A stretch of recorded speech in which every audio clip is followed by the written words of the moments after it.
Notícias dão conta de novos No casos de dia 8 de aparecimento de setembro, objetos o voadores fazendeiro não Camborja identificados na pegou uma região. garrafa de vinho, pegou seus 3 Por cães, volta uma das galinha 5h30 da manhã, e dia matou 25 todos de eles, fevereiro, tirando seus uma mulher filhos. estava dirigindo em direção à ponte de Turtle Creek quando Misteriosas avistou luzes uma se grande acenderam no criatura norte parada do em país cima de gás uma às árvore. 6h30 da manhã do dia 7 de fevereiro. Dia 9 de abril, montanhistas do exército indiano, numa expedição orbital, encontraram grandes pegadas de areia, uma altura de 5.000 metros. Parece ter chorado sangue pela 4ª vez esse ano.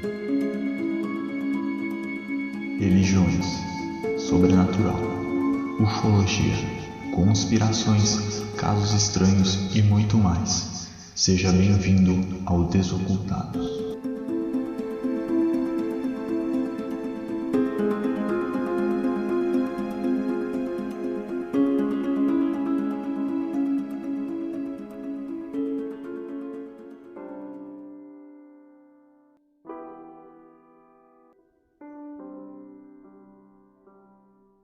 Um dos temas que mais talvez deixe em dúvida as pessoas, qual que é a religião certa? É curioso como o espiritismo sendo uma doutrina, e aqui lembrando que é uma coisa científica, né? O espiritismo é uma ciência que estuda o mundo espiritual, e não uma religião. As doutrinas religiosas de forma assim, de maneira conjunta, né? Como que você difere uma que é boa de uma que é ruim? É básico, né? Assim como a base das leis divinas é o bem, a base de uma coisa ser boa ou não é se essa coisa influencia as pessoas a fazer o bem. Então, uma religião que prega amor e caridade e que os seus seguidores buscam a todo custo amor e caridade, significa que ela é boa.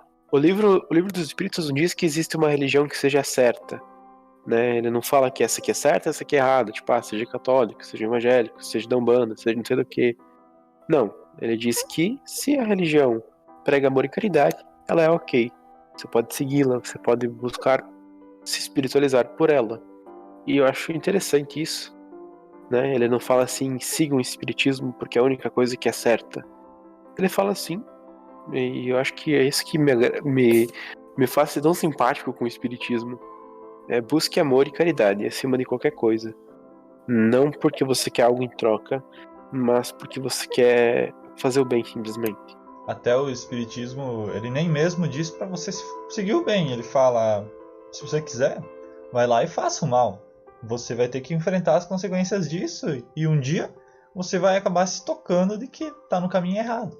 Tanto que os espíritos falam, né, que os espíritos superiores, eles ajudam na medida do possível os espíritos inferiores, mas eles não se dedicam tanto assim, porque eles sabem que em algum momento, se a pessoa está no caminho errado, ela vai acabar se tocando, né? Porque o espírito ele sempre vai progredir, né? Então, por mais que ele esteja estagnado em dados momentos, em algum momento algo vai acontecer e ele vai perceber que está no caminho errado e isso vai ser o suficiente para jogar ele no caminho do progresso, no caminho de fazer o bem. Então é muito interessante essa visão do espiritismo e eu acredito que essa deveria ser a visão de todas as religiões. Você não é obrigado a seguir a gente e nem os nossos preceitos. Se esses nossos preceitos estiverem corretos, em algum momento da sua jornada, se for uma religião que acredita em reencarnação, em algum momento da sua jornada, seja ela nessa vida ou na outra, você vai perceber que está no caminho errado e vai se voltar para nós. Então nós não precisamos impor isso. É algo que a gente expõe o conhecimento, você tem toda a escolha de seguir ou não seguir, né? E enfrentar as consequências de acordo com suas próprias capacidades. E de encontro a tudo isso, né, toda essa questão de liberdade, tem acho que o principal conceito assim que tá na Bíblia, tá aqui também, tá em outros locais também, acredito eu, que é o livre-arbítrio. Assim, é o que o Gustavo disse, basicamente, né? A gente, como ser humano, tem liberdade para fazer qualquer coisa, limitado às leis da física e de gravidade, não sei o que, enfim. Tecnologia também, né? Então a gente pode fazer qualquer coisa, a gente pode se passar por outra pessoa, a gente pode matar, a gente pode se prostituir, pode fazer o que quiser. Mas tudo isso vai gerar uma consequência. É a mesma coisa assim, utilizando um exemplo do dia a dia. Se você não tem ninguém que te sustente e você precisa se alimentar, você vai ter que trabalhar. O trabalho vai gerar consequência do dinheiro e o dinheiro vai te trazer alimento e moradia, né? Então talvez muitas pessoas não tenham essa oportunidade, mas enfim. Agora, se você não faz nada, se você tá numa situação degradável e você não busca sair dessa situação, você vai ficar ali pra sempre. São escolhas que você faz. Claro que nesse caso tem a questão da reencarnação no livro dos espíritos, né? Então muitas coisas dessa vida são consequências de uma vida passada, mas tudo o que acontece é em decorrência das escolhas do homem. Tudo tem a ver com a nossa vontade. Se a gente tem desejo de evoluir e ser melhor, e começar a estudar e buscar isso, a gente vai evoluir num passo mais rápido que uma pessoa que não quer saber de nada. Então é assim que funciona o livre-arbítrio, e o livro dos espíritos, por pregar isso, né, o dogma espírita como um todo, né, tudo que Kardec deixou, respeita muito essa liberdade, como o Gustavo já citou bastante. Eu sempre achei, e eu acho que eu nunca vou deixar de achar, o livre-arbítrio uma questão muito paradoxal. Porque vamos pegar, por exemplo, o espiritismo, né? Para não entrar em questões mais complexas, vamos pegar o que a gente está falando aqui, que é o espiritismo. O espiritismo diz que eu sou livre para fazer o que eu quiser. Eu tenho esse livre-arbítrio de fazer qualquer escolha sobre qualquer coisa na minha vida e vou enfrentar as consequências disso, ok? Só que ao mesmo tempo, o espiritismo diz que eu, por mais que eu fique estagnado no meu progresso, em algum momento, se eu não fizer o esforço para progredir, algo virá até mim e me influenciará a progredir.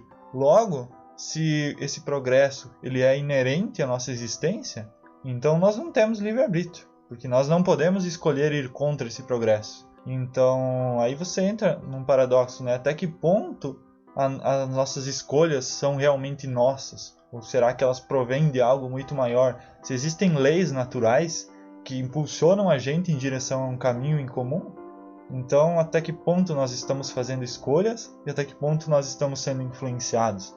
Até que ponto nós somos individuais e até que ponto nós todos fazemos parte de uma coisa só que nos impulsiona para o mesmo núcleo, né? Então é algo bem complexo, mas é algo a se pensar, né? É uma coisa que eu acho que fica bastante clara quando a gente estuda o espiritismo é que Deus é muito meritocrático, né? Tipo assim, o porquê que ele criou o ser humano é uma resposta que eu não encontrei. Se você busca essa resposta aqui e você conseguir encontrar nas nossas conversas, manda uma mensagem, porque eu não consigo lembrar dela. Eu não sei porquê que Deus criou o ser humano. Não sei, eu não sei porquê. Não sei porquê que Deus fez o ser humano. A gente sofre, a gente começa burro, ignorante, idiota, e tudo de acordo com a nossa vontade aí, né? Então essa questão meritocrática. Mas aí, né? E aí? Se eu não existisse, eu não ia sentir falta da existência. E mesmo que Deus é amor, Deus é várias coisas, a gente não consegue nem definir ele, porque a gente não consegue compreender, né, a grandeza dele. Mas, em contraponto do que o Gustavo disse, né, no caso, apoiando no que ele disse, é confuso, né? Existem leis que regem o universo e dizem que a gente tem livre-arbítrio, mas eu não pude escolher entre existir ou não. Eu não consigo invalidar a minha existência. Se eu me matar aqui na Terra, eu vou passar por provações piores ainda no mundo espiritual. Eu vou ter um além-túmulo, né? Não tem como... O que me sustenta acreditar em Deus, né? É isso. Retrocede a existência de tudo a zero. Não tinha nada. Tem que ter alguma coisa que é infinita, que tem poder criacionista, que tem poder de moldar e mudar a realidade, que fez tudo existir. Os porquês dessa criatura que eu não entendo. Seja lá, se for Deus, se for... Quem você acredita que seja a tua divindade, não sei quem que é. Pode ser que o próprio universo seja Deus, mas enfim. Por que diabos estamos aqui? Porque diabos Deus criou espíritos ignorantes para sofrerem. Então sim, é evidente que Deus é meritocrático, porque aí ele cria todos iguais, ignorantes, e só vai dar discernimento pra gente mediante nosso esforço. Ok, eu consigo aceitar isso. Mas por que criar espíritos para sofrer? Eu não entendo. Não entendo. E nessa questão, né, de livre-arbítrio, é inevitável, né? Como eu estava falando agora há pouco, de a gente pensar em certas ocorrências que vieram na nossa vida, coisas que a gente taxaria como sorte ou azar, certas oportunidades que se apresentaram diante de nós, que não foram nossas escolhas. Você ter nascido numa família rica pode te dar mais oportunidades. E isso não foi uma escolha sua, ou pelo menos é isso que você pensa. Mas quando a gente leva em conta que nós somos espíritos que que estivemos no mundo astral e fizemos a escolha do porquê que nós viríamos para cá, praticamente tudo que acontece então seria a nossa escolha, né? Se nós recebemos em algum momento da vida uma oportunidade muito grande que nos jogou no nosso caminho de satisfação pessoal, talvez a gente tivesse lá no astral já falado sobre isso, já definido isso, que em dado momento essa oportunidade apareceria e eu teria que ter o mérito de escolher ela diante do que eu estava vivendo naquele momento, no momento de dificuldade. Então são exemplos um pouco mais complexos, né, mas que dá pra gente pensar também. E quanto a isso, eu não tenho objeção quanto a isso. Acredito que sim, esses eventos que acontecem em nossa vida também são parte do que nós definimos como livre-arbítrio, né? A minha questão de se o livre-arbítrio realmente existe é mais essa questão macrocósmica mesmo, né? De nós estarmos sempre se encaminhando para o mesmo lugar. Talvez seja o único aspecto do livre-arbítrio que seja... Não seja 100%, né? Talvez a nossa interpretação do livre-arbítrio seja diferente do que ela realmente é. Pode ser isso também, né? Então, existe um ponto do livre-arbítrio. A única coisa que a gente não consegue evitar é o progresso. Tá, ok. O resto eu consigo fazer. Essa questão de destino e tudo mais, é comum que às vezes a gente jogue a culpa do universo, tipo, que droga, universo, por que tu fez isso, Deus? Que tipo, queimei o dedo na cozinha, me derramei óleo, sei lá, coisas que eu fiz, coisas do dia a dia, né? Tipo, andei rápido demais com o cara e bati o cara. Às vezes isso nem é uma questão de destino. Não é, nem tudo que acontece tá predestinado, nem tudo que acontece foi uma escolha minha no mundo espiritual. Existem coisas que são apenas por questão de escolha mesmo durante a vida. Muitas vezes um ser humano que tem mais sucesso, entre aspas, né, que o sucesso de cada um é para uma pessoa diferente do que é para outra pessoa, mas enfim, muitas vezes o ser humano que obtém mais sucesso não é porque ele é um espírito mais evoluído e tal, que teve tudo um porquê atrás. Ele simplesmente soube fazer as melhores decisões enquanto estava na Terra, né? Optou pelas melhores. Tipo, decidiu que, ao invés de fazer festa, ia estudar. E esse estudo lá na frente fez com que ele conseguisse um emprego melhor. Enfim, muitas vezes são escolhas do dia a dia. É óbvio que se eu não sei nadar e eu quiser atravessar um rio com água corrente, eu vou acabar me afogando. Não é que o universo fez com que eu não soubesse nadar para atravessar o rio e me afogar para aprender que eu tenho que nadar. Não, eu fui idiota. Eu não sei nadar e vou me jogar na água. É idiotice, simples. Foi uma escolha errada que eu tomei naquele momento. E existem só duas coisas que são fatídicas, que existe um momento de acontecer, um momento predestinado, diga-se de passagem. É o nascimento e a morte. São as únicas duas coisas que a gente não consegue se livrar enquanto estiver na Terra, que a gente não consegue evitar, que a gente não consegue acelerar o processo ou retardá-lo. É o nascimento e a morte.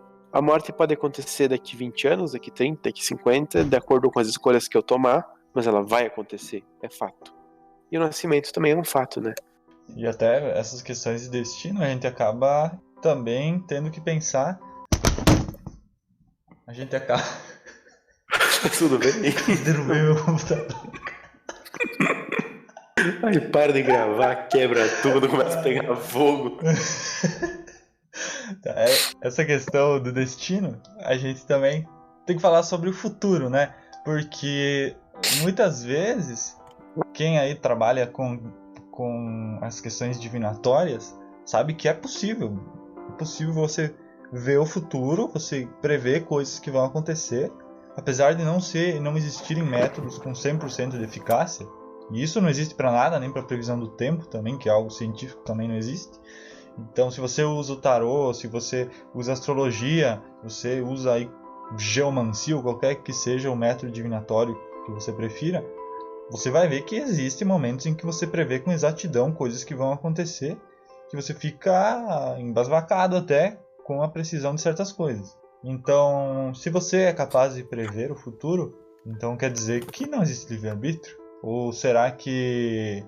É muito complexa essa questão. O que o Livro dos Espíritos fala é que o futuro só lhe é mostrado em situações onde você se beneficiaria disso para sua evolução.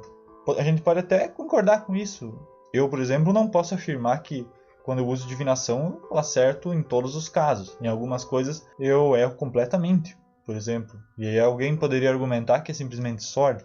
Mas aí quando a gente tem um evento muito preciso, essa questão da sorte, de coincidência, fica muito forçada, né? E os espíritos também falam que às vezes nos é mostrado algo falso, um futuro falso, simplesmente para a gente poder fazer uma escolha mais genuína ou algo do tipo. Para a gente, sei lá, pensar que alguma coisa ia acontecer e fazer uma escolha diferente e outra coisa acontecer, mas aí também a gente entra numa questão de destino. Por que me foi mostrado errado para me forçar uma escolha diferente? Então eu não tive escolha, de fato? São perguntas que a gente nunca vai poder responder, mas fica a reflexão, né? E de qualquer forma, em qualquer coisa da vida, refletir sobre e contestar sempre é essencial, né? Nunca tomar por certeza tudo que tá acontecendo e, nesse caso, quando, tipo, é uma previsão no futuro, né? Mas será que é mesmo isso? Será que eu não me deixei influenciar pelo meu momento atual, né? Pelo meu estado psicológico? Ou, sei lá, se me foi realmente revelado algo, né? Porque às vezes nem tudo é divino, né? Nem tudo que acontece é uma coisa de outro mundo, assim. É uma coisa normal, dia a dia. E talvez a nossa própria mente faz esse tipo de enganação com nós.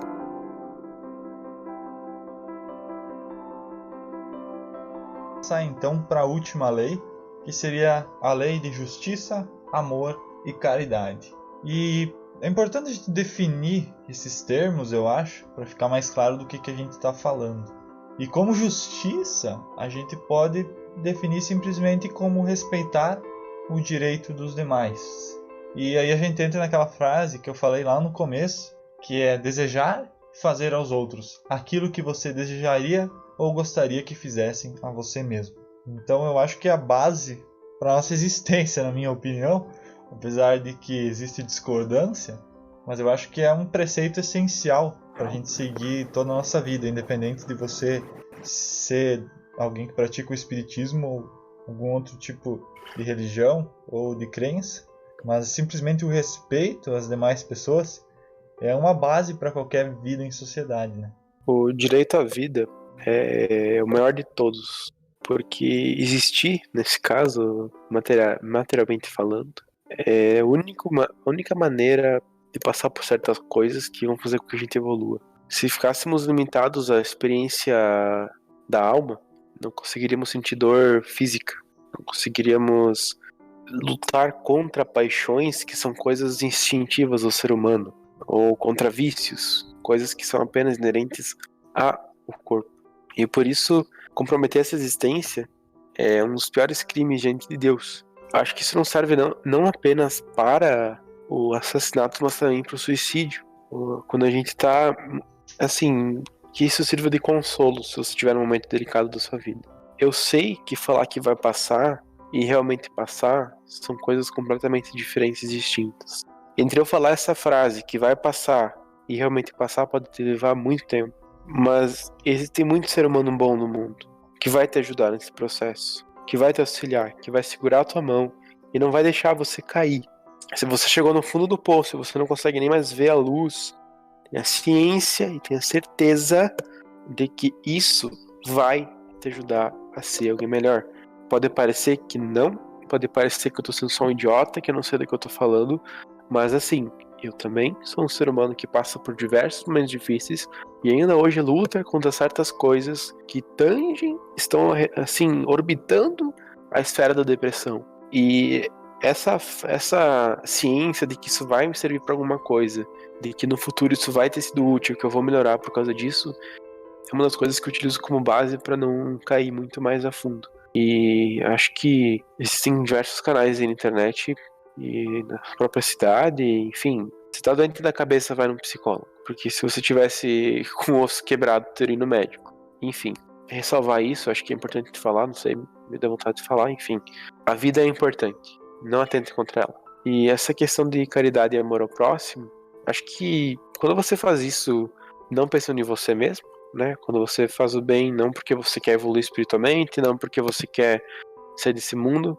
Claro que talvez num primeiro momento você vai fazer isso com segundas intenções, mas precisa começar em algum ponto. Então, Agora que você sabe que tem que fazer o bem, e você consegue fazer, se você não consegue fazer o bem, se você tem limitações demais, não se preocupa. Mas se você tem capacidade de fazer o bem, faça. Porque isso vai fazer bem pra você e vai fazer bem pra outra pessoa. Eu acho que isso é o fim das leis. As leis mais básicas do universo, de acho acordo que com o espiritismo. essa questão da caridade eu acho que é a parte mais difícil, né, de todas essas leis, porque é uma questão que você tem que tomar uma parte ativa, né? Ao contrário da justiça, que é simplesmente não fazer aos outros aquilo que você não gostaria que fizessem a você mesmo, você pode ter uma parte passiva nisso, de simplesmente respeitar. Respeito é uma coisa passiva, né? Enquanto a caridade, você tem que realmente fazer um esforço para isso. Talvez por isso que a questão da caridade gere tanta polêmica para quem critica o espiritismo, nessa questão de amar a todo mundo, mesmo a pessoas que fazem as piores coisas, você ceder o perdão a elas, quando é algo que acontece diretamente com você, como eu citei naquele exemplo antes, né, um familiar seu, próximo, ser assassinado, é muito difícil você perdoar a pessoa que fez isso, né? É uma limitação humana muito grande. E talvez por isso que seja a questão mais difícil de todo o espiritismo. Para quem acha que o espiritismo é simplesmente amar os outros, né? O espiritismo é simplesmente amar. Mas o amor genuíno é algo que poucos seres humanos conseguem atingir, né? Tenho certeza que nem eu, nem o Wellington e dificilmente alguém que está ouvindo aqui consegue dizer que realmente tem esse sentimento, né? Mas é uma luta que eu acho que faz parte da nossa existência, por mais difícil que seja.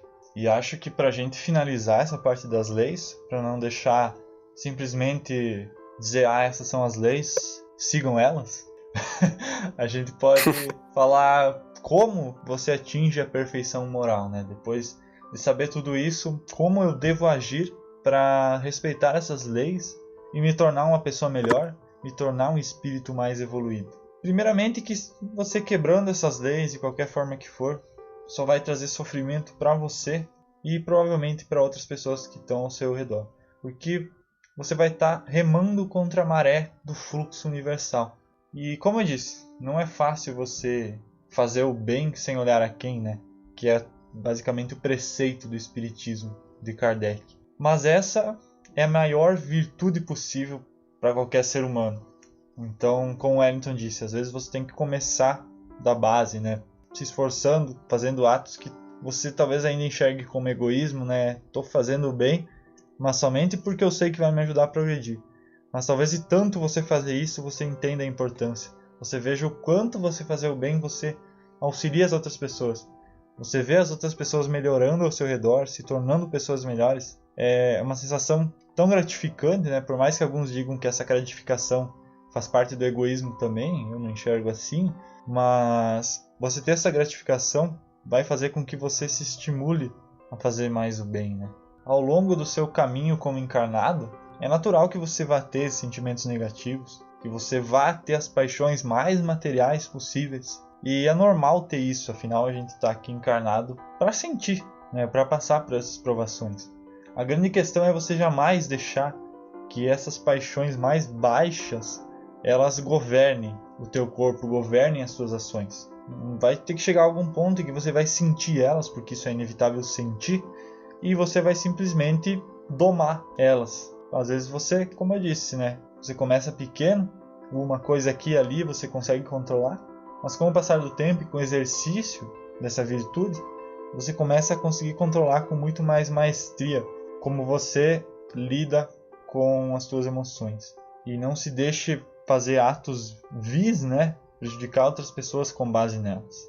E acho que uma coisa que eu concordo também, que é colocado pelos espíritos, é que o egoísmo humano, o único jeito de vencer ele é através da educação moral. A maioria dos espíritos que vão encarnar na Terra, eles são inferiores, né? É justamente um planeta para esses espíritos encarnarem, para nós encarnarmos e passarmos por esse tipo de coisa. E então o egoísmo, eu diria que é um maior desafio, né? Que nós, como seres humanos encarnados na Terra, temos que vencer.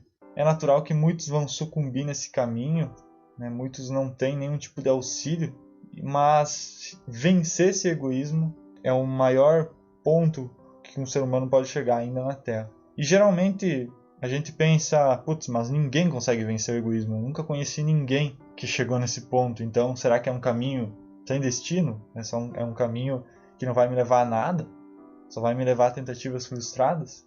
Mas a questão é que realmente quem vence o egoísmo se torna invisível para os nossos olhos. A pessoa que vence o egoísmo, ela não vai ser tida como uma pessoa famosa. Olha só como essa pessoa não é egoísta. Essas pessoas, elas vão estar invisíveis no meio da sociedade. Você não ouve falar delas. Se você abrir seus olhos, talvez você veja algumas delas. Mas elas não precisam aparecer para os outros. Elas não precisam mostrar que elas são altruístas. Elas simplesmente vão lá e fazem o bem. Não se preocupem se alguém está vendo isso, porque elas sabem que existe algo maior que está vendo que elas estão fazendo isso e que elas estão no caminho certo. E faz parte também da nossa jornada a gente se olhar no espelho e perceber aonde a gente deve melhorar. Reconhecer os nossos problemas, por mais difícil que seja, por mais doloroso que seja, e seguir a máxima, que como coloca o próprio Espírito de Santo Agostinho, que se comunica nesse momento, ele coloca a questão do conhece-te a ti mesmo. Porque esse é o único jeito de você trabalhar para vencer suas próprias imperfeições e se tornar um ser humano melhor. O próprio Santo Agostinho também fala de você questionar suas próprias ações. Quando você se vê fazendo algo, você se questiona por que eu estou agindo dessa forma. Quando você se vê dominado por uma emoção, como o ódio, você olha para ti e fala, eu estou agindo assim porque eu estou sentindo ódio dessa pessoa. E você admite isso.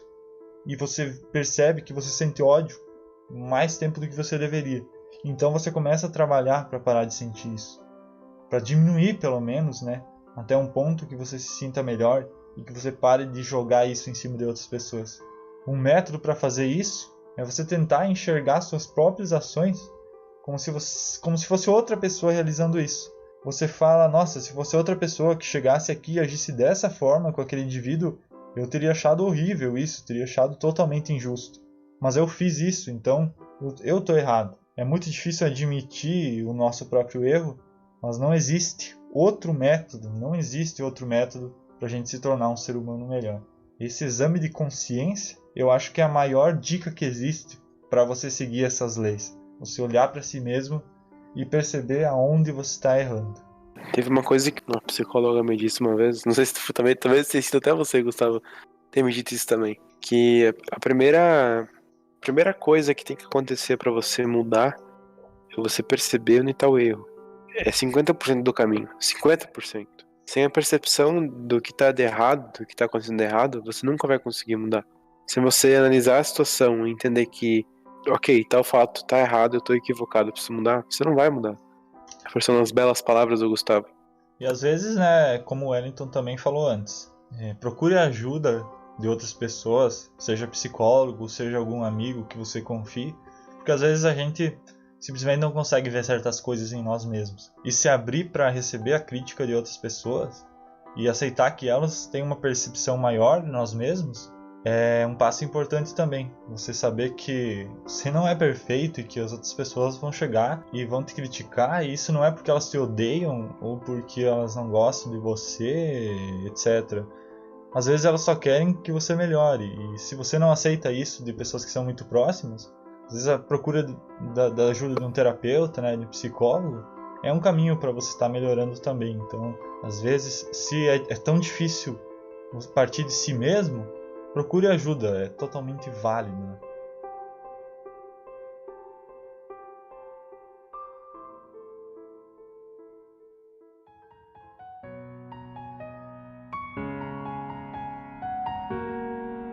A parte 4 do livro fala das esperanças e consolações. Acho que isso lida um pouco mais sobre a questão do futuro, né? De trazer um pouco mais de certeza sobre o que vai acontecer, mediante nós seguirmos ou não essas leis, e todo o ensinamento espírita como um todo mesmo. A felicidade e infelicidade relativas. Eu queria parafrasear uma frase da palestra Felicidade é Aqui Agora, do Clóvis Barros Filhos, que eu gosto muito. Há quem ache que a felicidade se trata de ter aquilo que queremos. Essa é a primeira dificuldade. Não é possível, porque quando você quer, é porque não tem ainda. E quando você já tem, não quer mais. O desejo que provavelmente foi mais acalorado por conta do consumismo. Essa é a frase que me marcou muito nessa Essa palestra, inclusive fica a indicação, o nome da palestra é Felicidade é Aqui Agora, do Clóvis de Barros Filhos. E o desejo, né, o desejo carnal por ter as coisas, por querer ter um melhor salário, um melhor carro, uma melhor casa, e não sei o que, eu quero. E de tanto querer a gente esquece de ser. E a felicidade não está em ter as coisas, mas sim ser feliz. Nós mesmos podemos nos condicionar a ter a felicidade. Porque por mais que... eu sei que não é fácil, deixando claro que eu sei que não é fácil, né? Mas é uma escolha. Eu posso estar feliz com aquilo que tenho e posso não estar. Eu posso me satisfazer com as coisas que eu tenho e posso não me satisfazer. E isso não depende de ter ou não ter, depende de escolha, é escolha. Eu tô contente com o meu meio copo d'água ou eu tô triste com o meu meio copo d'água. É isso. Como eu disse diversas vezes já, como a gente falou, né, Gustavo, acho que em várias partes do livro, eles falam que a Terra é um planeta que tá num grau muito baixo. E essas paixões carnais, etc., obviamente impedem que a gente consiga alcançar uma felicidade plena. Mesmo assim, de acordo com o livro dos Espíritos, a gente consegue atingir certo nível de felicidade. E essa felicidade base que eles falam, essa média, tipo, uma coisa que é inerente a qualquer ser humano, a qualquer ser que existe, é ter as coisas necessárias para a sobrevivência. E não só isso, mas também ter uma consciência tranquila. Quando a gente tem fé de que vai ter um amanhã e de que ele vai ser melhor, e quando a gente fica feliz com as coisas que a gente tem, conseguimos encontrar, mesmo aqui na Terra, que é um planeta muito baixo, uma certa leveza na vida. A gente vê muita pobreza, muita desigualdade no mundo todo. A gente esquece de prestar atenção que muitas vezes a riqueza é uma prova tão penosa quanto passar necessidade. Imagina que quando você tem poder de fazer algo e você não faz, você paga muito mais caro do que uma pessoa que na mesma condição não teve como fazer alguma coisa. Então a pessoa rica, ela fica muito mais suscetível aos desejos da carne. Como ela tem mais capacidade de aquisição, por exemplo, ela fica muito mais suscetível à gula, a vícios como droga, álcool. É muito mais fácil para ela pegar essas coisas e se alimentar delas. Então é uma prova tão grande quanto. A felicidade não está em ser rico, não está em ter muito dinheiro, porque existem muitas pessoas ricas que desconhecem a felicidade. E até conversando com um colega de trabalho esses dias, né, trazendo um exemplo do meu dia a dia, do cotidiano aqui pro podcast, ele falou que tinha uma galera assim, mais que vai lá pro Nordeste e tal, né? E a galera mais elitizada talvez tenha raiva da população em massa, porque mesmo numa posição mais privilegiada, eles não conseguem ser felizes. E ele olhava pra galera de lá, mesmo com condições mais humildes, né, do que aqui. E eles eram felizes, eles davam risada, faziam festa, ficavam com a família. Então, nem sempre ter significa que a pessoa é melhor, tá mais bem de vida que você. Ela pode estar acabada psicologicamente. Eu nem vejo essa questão de felicidade como algo possível, pra falar a verdade, né? Não que você tenha que viver num estado de infelicidade, tristeza e desgraça eterno, né? Mas pelo menos eu tenho entendimento de que a vida, você não veio para esse planeta para ficar gozando de coisas boas o tempo inteiro. Então você vai ter seus momentos, mas a maior parte do tempo você vai estar enfrentando coisas difíceis. E eu acho que a grande felicidade mesmo é você ter uma aceitação de que a vida funciona dessa forma. E que você vai ter que enfrentar coisas ruins, que isso não é o fim do mundo, você não está sendo injustiçado, você está sendo provado como ser humano. Por mais que às vezes a gente não entenda e a gente acha que está sendo punido, é uma parte de nossa evolução, está passando por as provas que a gente passa. Então a felicidade que a gente às vezes vê, a gente vê as pessoas ao nosso redor e fala, nossa, mas as outras pessoas são tão felizes. E a gente esquece que o que a gente vê são máscaras, são personagens, né? Se a gente olhar nas redes sociais, a gente só vai ver pessoas tentando mostrar que estão felizes, de certa forma, para esquecerem a própria infelicidade. E a gente sabe, se você parar para pensar, a gente sabe que a vida das pessoas não é perfeita e quanto mais parece que a pessoa tenta mostrar que é, provavelmente menos é. Então tem que haver esse tipo de aceitação, na minha opinião, porque A vida, ela é um ciclo de sofrimento e você vai ter que passar por tudo isso, não adianta. Faz parte da sua evolução. A gente enfrenta muitos momentos infelizes na vida e um deles é a perda de pessoas amadas. Acho que é uma das poucas partes do livro que eu consigo ser tão... Como que se pode dizer? Eu consigo trazer mais pra minha realidade pra tentar, talvez, explicar. Perder alguém é uma das coisas que todo mundo tá sujeito, né? Então, mesmo que a pessoa tenha todo o dinheiro do mundo, se não existe a cura pra doença, por exemplo, não tem nada que ela possa fazer contra aquilo. É inevitável, né? Ou um acidente, por exemplo, né? Ser extremamente rico não vai te privar de sofrer um acidente, né? De, sei lá, bater um carro, você tá tomando um café num bar qualquer, de repente entra um caminhão dentro do bar, sei lá, enfim, coisas que podem acontecer. Eu tenho uma crença, e eu consegui desenvolver ela principalmente graças ao espiritismo, né? Eu acredito muito nessa questão do depois. Acho que quando alguém sai dessa terra, vai para outro lugar. E através dos dons mediúnicos, né, de centros espíritas, se você não consegue ter esse dom por si só, você vai conseguir se comunicar com esses entes queridos que já foram. E esses espíritos vão querer nos consolar, entendeu? Então a gente vai sempre estar acompanhado por eles, seres que querem nosso bem. Mesmo que a gente não veja, mesmo que não conseguimos sentir muitas vezes, mesmo que você esteja isolado de tudo e de todos, vai ter alguém com você. O espírito é muito superior à matéria, então não se sinta só. Se você perder alguém e tal, eu perdi muitas pessoas, muitas não, foram 3, mas é um peso muito grande 3 pessoas nos últimos 7 anos, sei lá. E acreditar que essas pessoas estão aí, que eu consigo ainda me comunicar com elas, talvez no futuro, que muito provavelmente eu vou voltar a ver elas, é uma das coisas que me move, entendeu? E eu acho que você não deve pensar com tristeza. Se você pensar nessas pessoas, pensa com felicidade, pensa com alegria. É muito importante seguir a vida, porque imagina que essa pessoa tá viva, né? E convive com você, ainda, né? Ela ainda existe. E toda vez que você fala com ela, você chora e se lamenta e tal. Como que ia ser? Você deixar a pessoa triste também. Então, claro que estar triste é inevitável, a gente fica triste com a perda. Mas isso é momentâneo, um dia você vai se reencontrar com essa pessoa. E quanto mais energia positiva você emanar, mais feliz essa pessoa vai ficar. Mais fácil vai ser para ela a partida.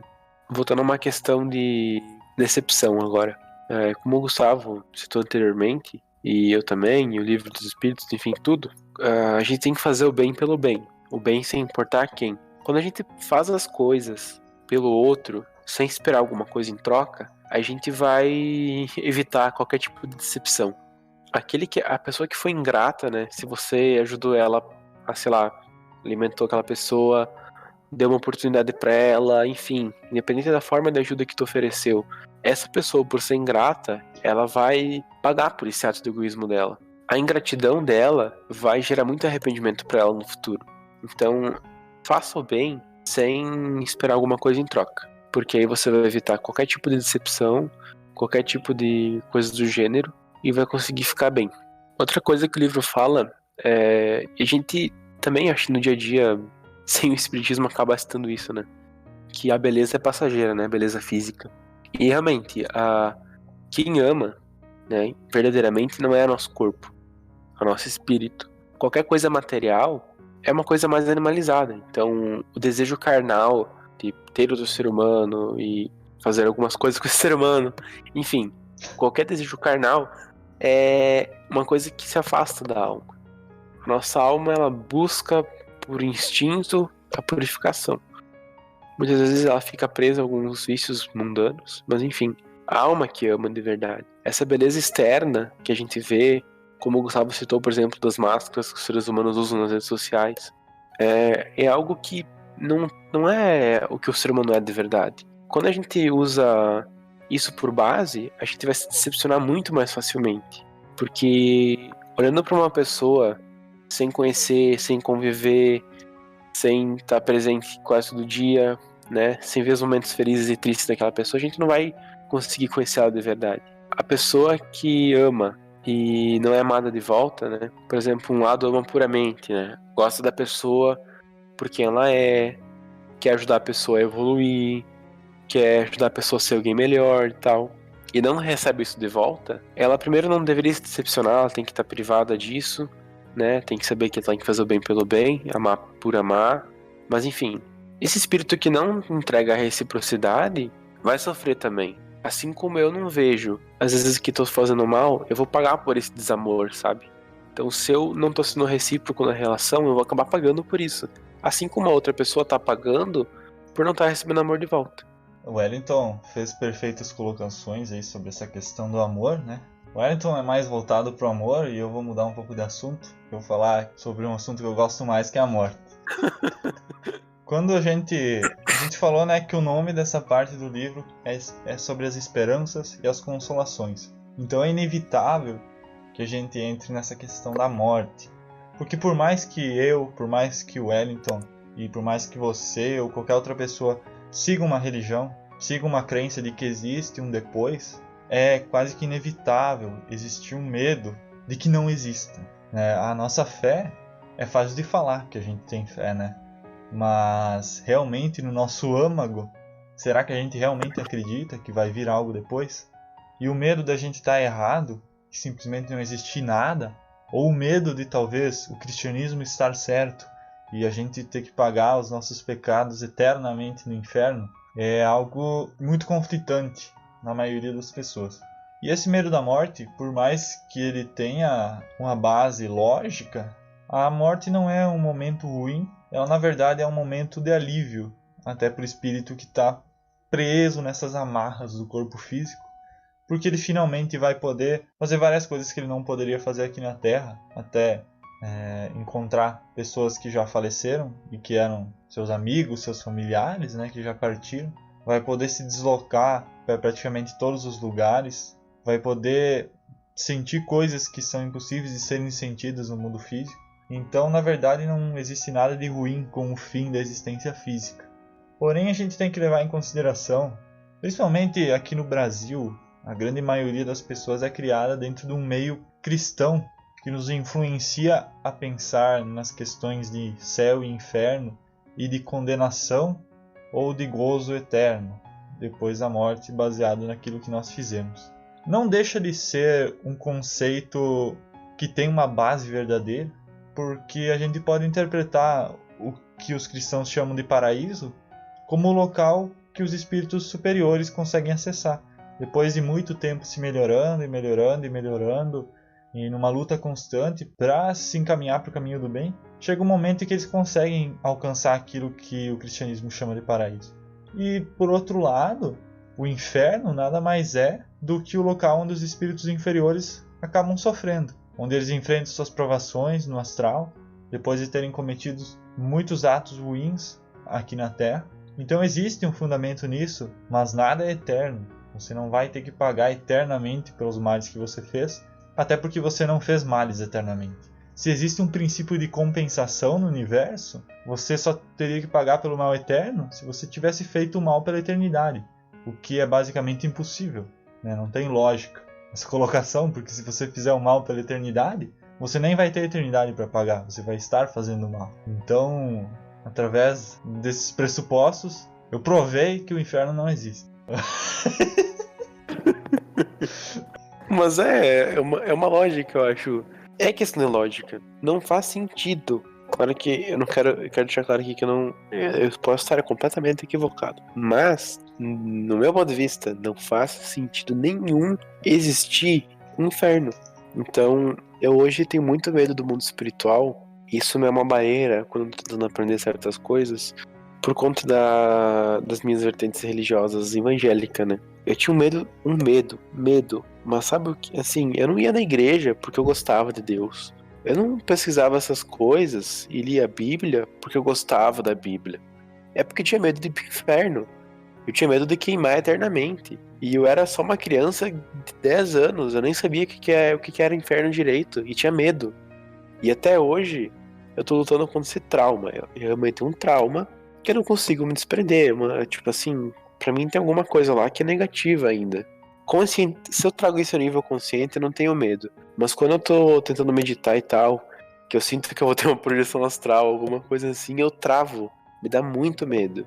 Parece que vai vir um demônio, sei lá, alguma coisa assim. E não existe, né? É um medo desnecessário. O inferno não faz sentido. Um exercício que eu vi uma vez e que eu cheguei a praticar por algum tempo, apesar de que eu sou uma pessoa que tem um gosto muito mórbido, então eu nunca tive essa questão do medo da morte tão forte, mas teve um exercício que eu vi uma vez relacionado à questão da magia, né? Mas eu não lembro onde que eu vi isso, eu realmente não lembro, eu até tentei pesquisar, mas eu não consegui achar. Então, se você souber, me avise, porque eu gosto de citar as fontes, né? Mas eu vi isso em algum lugar. Enfim, é um exercício para você perder esse medo da morte, que é você meditar sobre o fim da sua existência física. Você imaginar por diversas vezes todos os modos pelos quais você poderia morrer.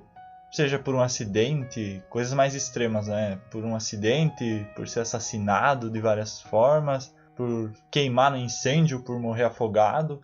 Você imaginar todo esse processo, todos os jeitos possíveis de morrer, desde até coisas mais simples, como simplesmente ter um infarto ou uma morte cerebral, e você imaginar desde todo o processo da sua morte acontecendo, da dor que você vai sentir por aquele mínimo momento de desconexão, e depois você imaginar seu corpo, essa casca física que não é você é a sua alma, você é o seu espírito.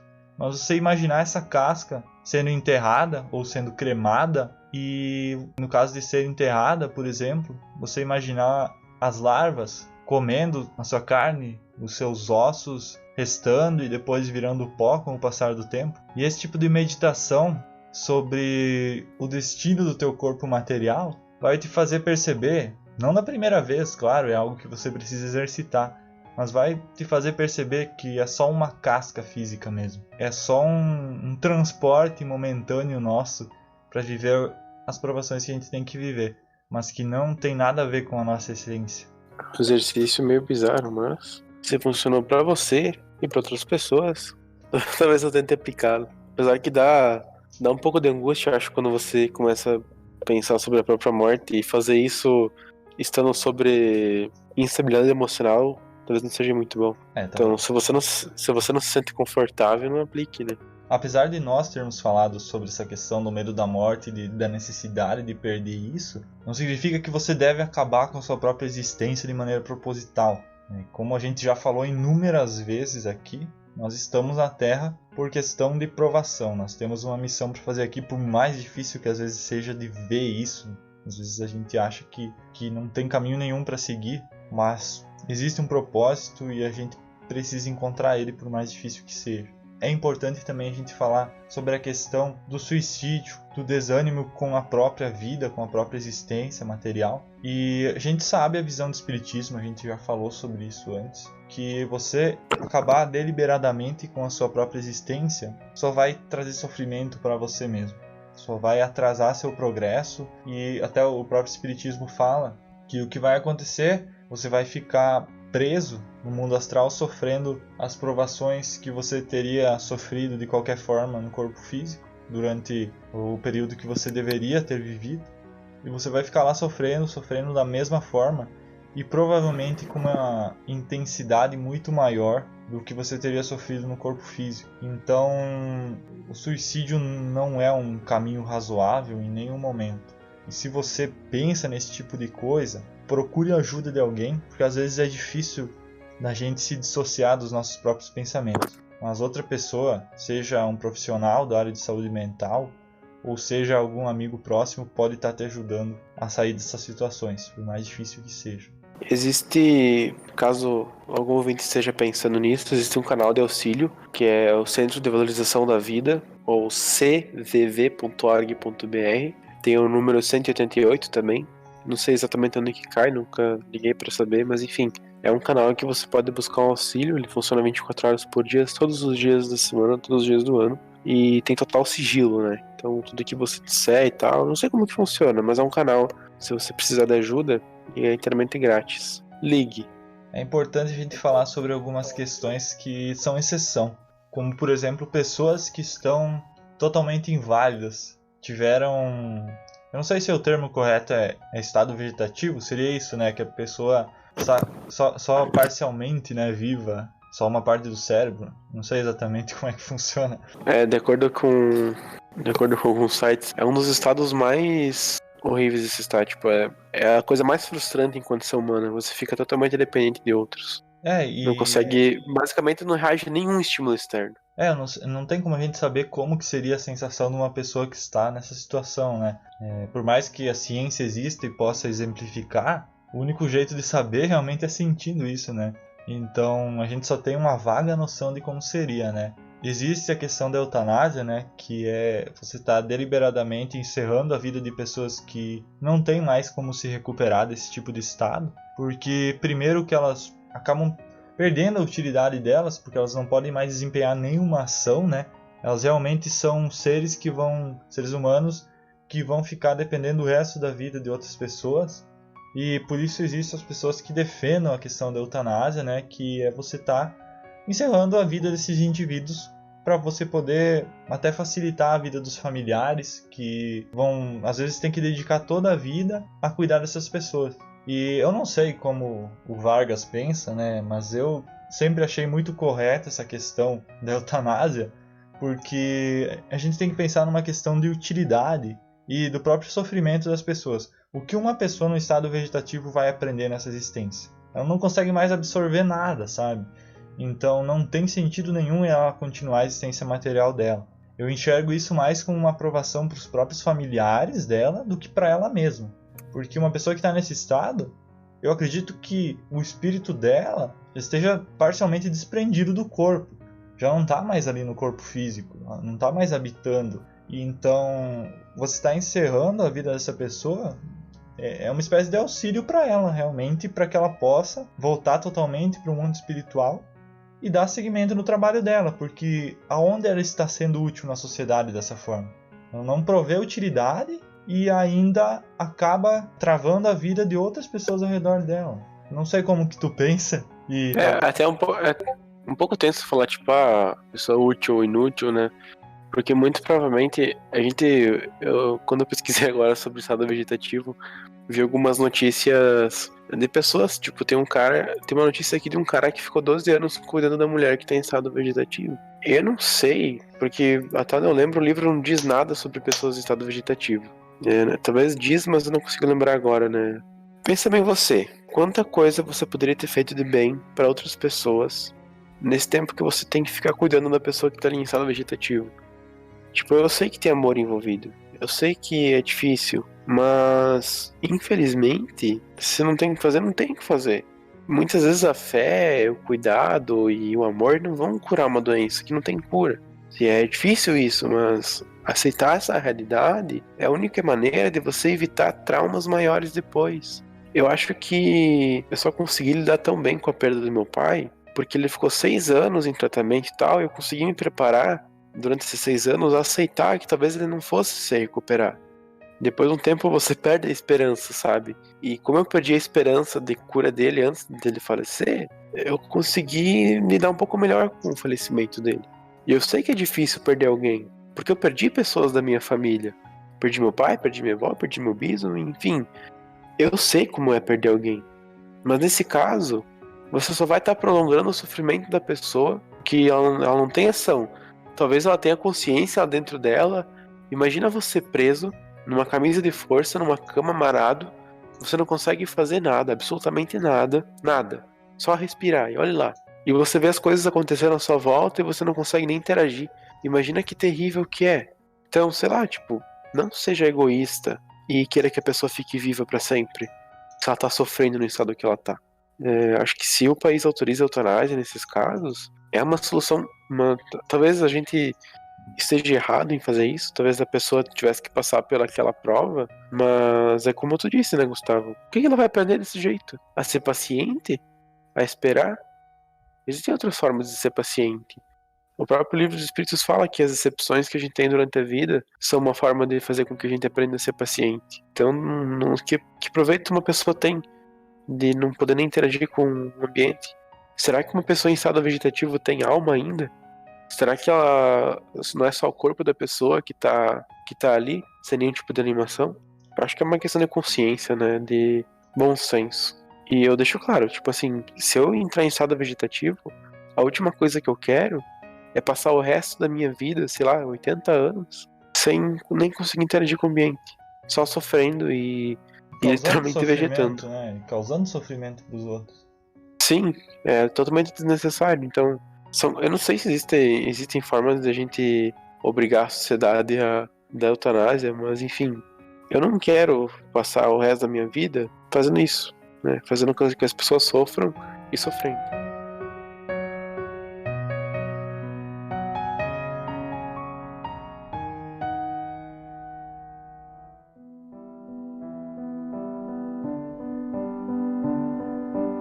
A gente falou muito da questão do medo da morte, mas a gente também falou que esse medo da morte ele existe porque a gente tem uma dúvida. E essa pontada de dúvida sobre o que vem depois nada mais é do que o nosso instinto nos dizendo que de fato existe um depois. E não é coincidência que todas as religiões, né, todas as crenças da humanidade, todas elas falam sobre um pós-vida e existe um sentido nisso. E é esse instinto que nada mais é do que a lei do karma, dizendo para nós que qualquer coisa que a gente fez aqui vai ter um reflexo mais para frente.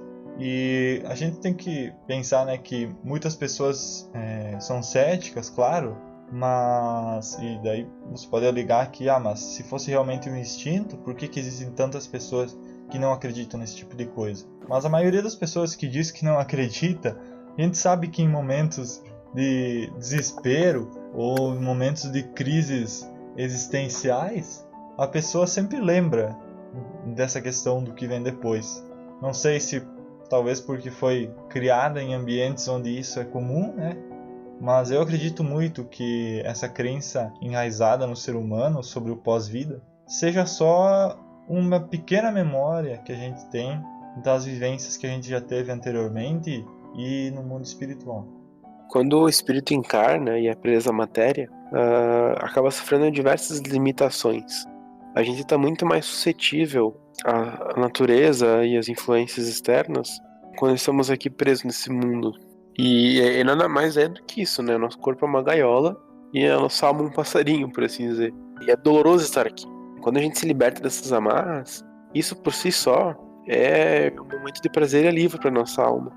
E quando atingimos nosso estado máximo de elevação, como foi citado em outros momentos, acho que em diversas partes do livro dos Espíritos cita isso, né?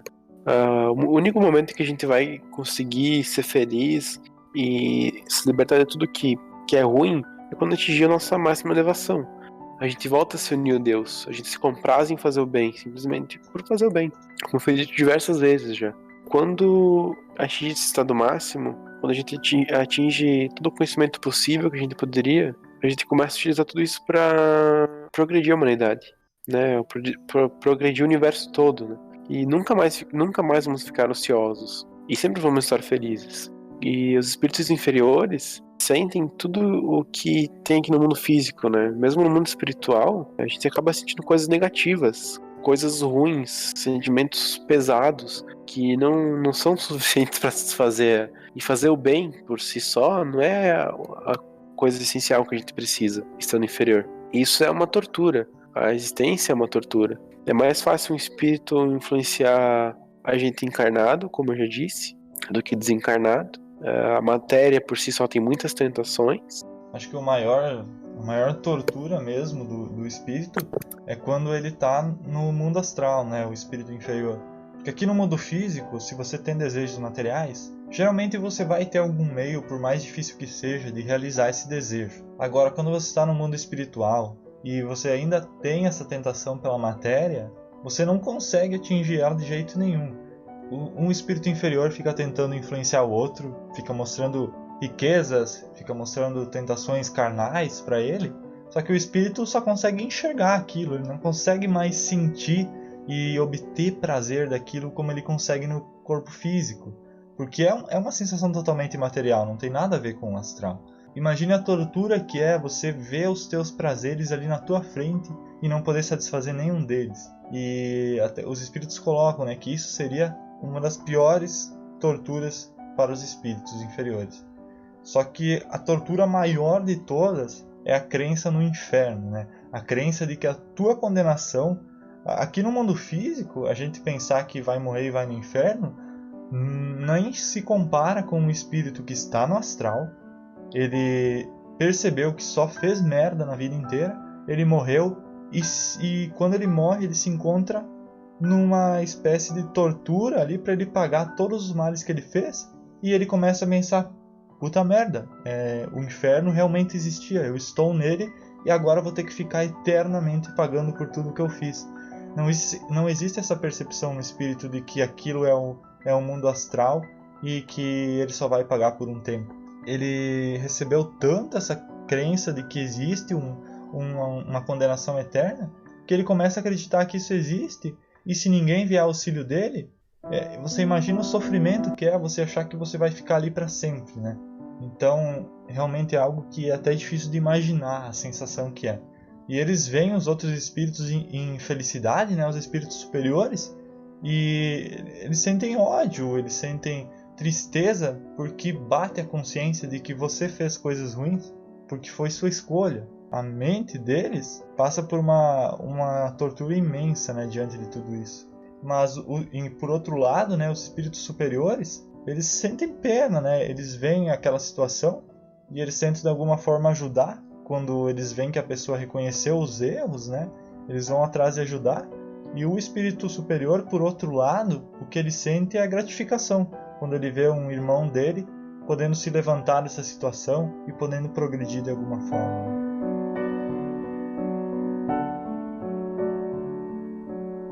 É muito interessante que durante a existência e o decorrer de todas elas, as múltiplas existências, a gente não paga apenas pelas coisas que a gente fez.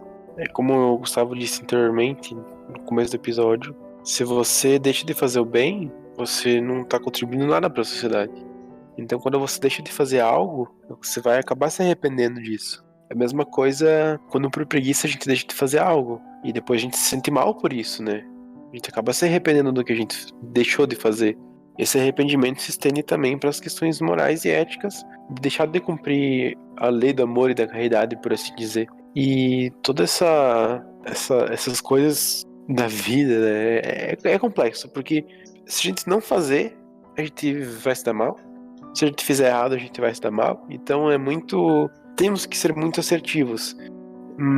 Mas ao mesmo passo que tem esse lado da assertividade, é importante a gente lembrar que Deus julga muito com base nas nossas intenções. Tudo que você fizer, faça com a intenção de fazer o bem. Essa é a base do espiritismo.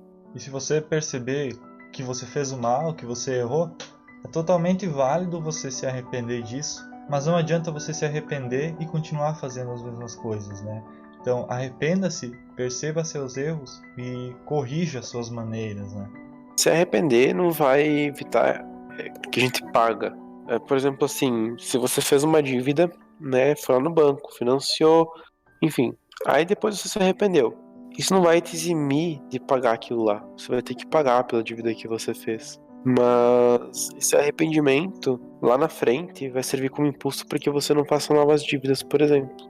Como eu disse anteriormente, tudo que a gente tem que fazer, né? Quanto tempo vai durar uma coisa? Eu cometi um erro, quanto tempo dura isso? Vou pagar pelo meu erro e tal, e eu consigo lidar com essa situação de uma forma mais positiva. A expiação vai ser reduzida.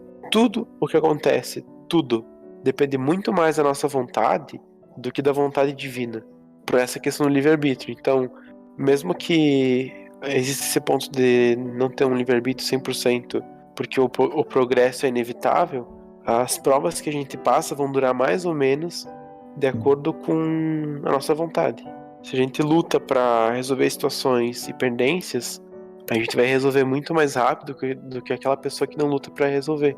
E não vai existir mal para sempre. É que nem o Gustavo disse antes, né? Não tem como você pagar eternamente por uma coisa que você vai ficar fazendo eternamente. O mal não é eterno. Deus é benevolente. Mesmo que a gente seja ignorante, a gente não foi criado para ser ruim. Deus nos criou para sermos bons, mesmo que ignorantes. Por isso que você vai ver muita gente... E claro que essa questão de se inteligência não significa ser bom. Uma coisa que esqueci de falar antes ainda, nessa questão da evolução, né? Quando você vai evoluindo e tal, você vai adquirindo nas múltiplas existências muito conhecimento. Isso não significa que esse conhecimento vai te fazer um espírito bom, O que te faz ser bom é buscar o bem. É o que o Gustavo disse, é o que eu disse, é o que o Espiritismo diz. O bem é o caminho para a emancipação da alma. Quando você fizer o bem pelo bem, quando você se comprazer no bem, simplesmente porque é bom, você não espera nada em troca, você é um espírito bom, aí você vai começar a encontrar mais evolução.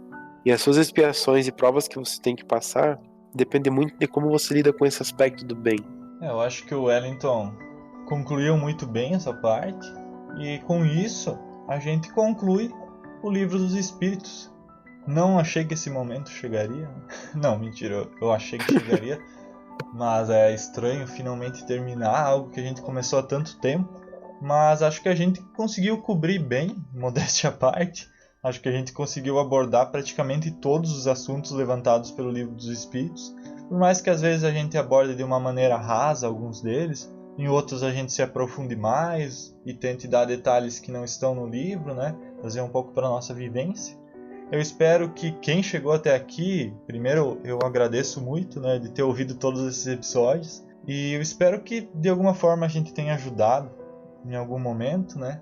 O objetivo é esse, ou de pelo menos estimular quem quer que tenha ouvido a entender um pouco mais sobre essa religião, né, um ponto de vista totalmente válido, né? E sempre estar procurando questionar, independente dos pontos que a gente coloca. Às vezes a gente fala de uma forma um pouco assertiva, mas é porque a gente acaba absorvendo esses conceitos e tanto estudar eles. Mas a gente também questiona, né, ao longo do episódio, tudo o que o Livro dos Espíritos fala e tenta colocar na nossa percepção, né? E a gente estimula os ouvintes a fazerem isso também. E para a gente finalizar, caso você tenha interesse em continuar aprendendo sobre o Espiritismo, se você ouviu todos esses episódios e deu aquele clique de nossa, eu quero seguir esse caminho, eu acho que tem tudo a ver com o que eu penso, acho que o próprio Livro dos Espíritos é muito interessante você ler por conta própria, para ter sua própria interpretação. E existem outros livros base do Espiritismo, como o Livro dos Médiuns, Evangelho segundo o Espiritismo, é esse o nome? Isso aí. E você pode estar pesquisando, esses livros são gratuitos, você pode encontrar na internet eles em PDF. Se você achar legal, você pode comprar eles por preços que não são tão altos, impressos, né? E você pode estar descobrindo mais dessa forma. Se você realmente sentiu muita afinidade, acredito que a maioria das cidades, ou pelo menos alguma cidade próxima exista, centros espíritas. Aqui no Brasil é bem difundido, né? Existem controvérsias, tem gente que não gosta do espiritismo como ele se desenvolveu aqui no Brasil, porque ele acabou tendo um contato muito grande com o catolicismo e fundiu algumas coisas, deturpou algumas outras coisas. E por isso, mas isso não invalida. Se você achou interessante, participe e sempre mantenha na sua mente o questionamento de qualquer coisa que for passada para ti. Sempre questione, independente da fonte que isso venha. Inclusive as suas próprias ideias. Questione os seus próprios conceitos. Pense que às vezes você pode estar errado sobre algumas coisas e não aceite a palavra de ninguém como verdade absoluta. Se você se sentir bem num centro que você for participar, provavelmente você está no caminho certo. Essa sensação de bem-estar geralmente é uma boa bússola para saber o caminho que você quer seguir.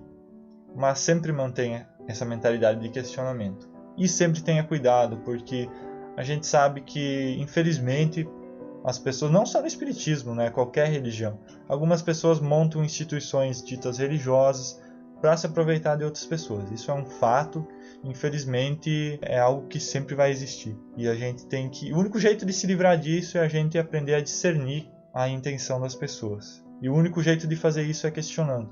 Se as pessoas do seu centro não aceitam coisas que questionem os dogmas delas, então é bom você ficar suspeito, né? Comece a avaliar bem as coisas que estão sendo passadas para ti. O espiritismo de Kardec, ele tem essa visão mais científica, como o Wellington gosta de falar bastante, né? É uma ciência que estuda o mundo espiritual, e acho que é muito importante essa mentalidade que o Kardec tinha, de questionar mesmo tudo que os espíritos passavam. Ele tentava entender melhor, tentava mostrar maneiras de aplicar isso na nossa vida de uma forma prática. E acho que essa é que é a grande questão. Não adianta também você estudar tudo isso que a gente falou, não adianta nem para nós, né, ter falado tudo isso e sair desse episódio e ser uma pessoa idiota. Então, é muito importante você praticar todos os conceitos que você concorda e não somente ter isso na sua cabeça como um conhecimento vago, né? Bom, eu faço das palavras do Gustavo as minhas. Tô muito feliz de ter acabado essa saga que foi o Espiritismo, né? Claro que a gente vai fazer outros episódios sobre, mas a parte mais massiva e extensa já finalizamos. Muito obrigado se você ouviu todo o episódio, teve paciência com nossas vozes. E se você tá com uma vontade assim inexplicável de fazer o bem, compartilhe esse episódio.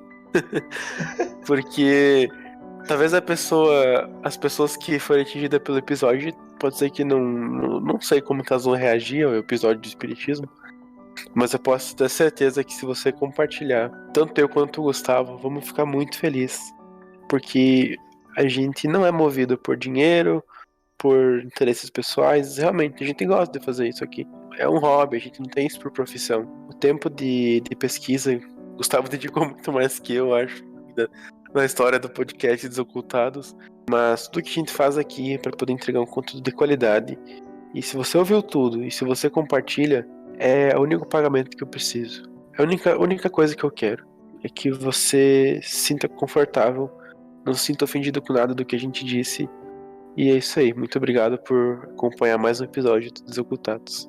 Isso aí, a gente vai acabar voltando, por mais que a gente tenha terminado esse arco, né, do Livro dos Espíritos, a gente vai acabar voltando no tema do Espiritismo, como eu falei, né, lá no começo, porque é inevitável, né, a gente vai poder falar de assuntos mais profundos, né, sobre a doutrina espírita, porque a gente já vai ter deixado essa base para quem quiser ouvir. E para você, antes de você xingar a gente, dizer, nossa, mas vocês só falam de espiritismo e as outras religiões, vocês são preconceituosos, não, a gente vai falar, agora a gente está tranquilo porque terminou uma das religiões que a gente queria falar, que é o Espiritismo, e agora nós vamos iniciar o arco. Daqui a alguns dias, né, alguns meses eu acho, vão começar os episódios sobre outra religião, e eu já vou deixar o spoiler aqui, que vamos estar falando sobre Umbanda, quantos episódios forem necessários, né? Provavelmente vamos trazer o Diego aí para ajudar a gente, como ele é praticante, porque nem eu nem o Wellington temos vivência, né, com a Umbanda, então acaba sendo um pouco mais difícil de falar sobre sem falar merda, né?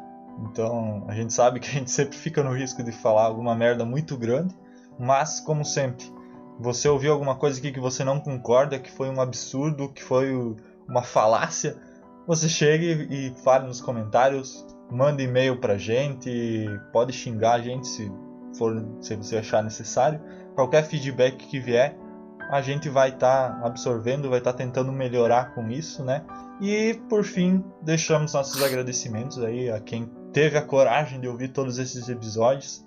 Siga a gente, continue ouvindo, que você estimula a gente a produzir cada vez mais. Muito obrigado a todos e até a próxima. Valeu, aquele abraço.